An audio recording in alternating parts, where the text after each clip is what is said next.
Here are my top 5 rules on coming up with some sort of creative image for your posts when you're completely overwhelmed with coming up with some sort of creative image.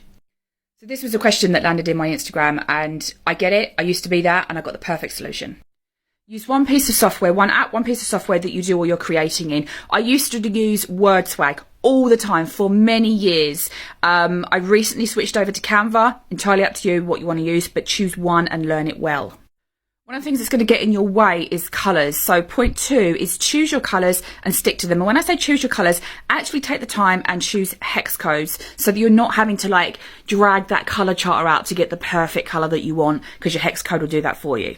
Number 3, choose your fonts. Same thing as the colours. If you're allowing your brain unlimited access to all the fonts in the world, you are going to spend a shit ton of time trying to choose the perfect font. So why not choose 2 or 3 fonts that are perfect for you and use them every single time? 4. We're on 4, right? Number 4, choosing something, a texture that sits behind either your text or an image of yourself.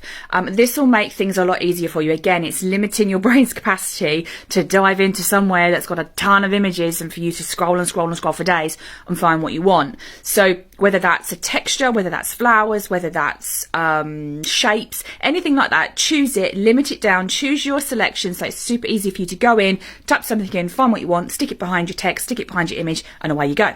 Step number 5 is super important. You absolutely have to stick to steps number 1 to 4 to make everything work.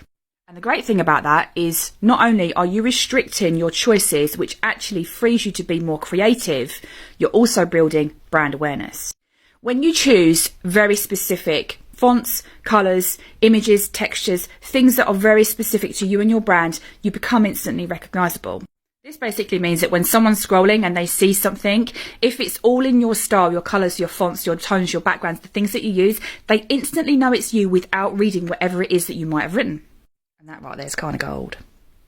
So the best way for you to get out of overwhelm when it comes to creating your digital images is to restrict your choices. Restrict your choices and it'll make things a whole lot easier and a whole lot faster.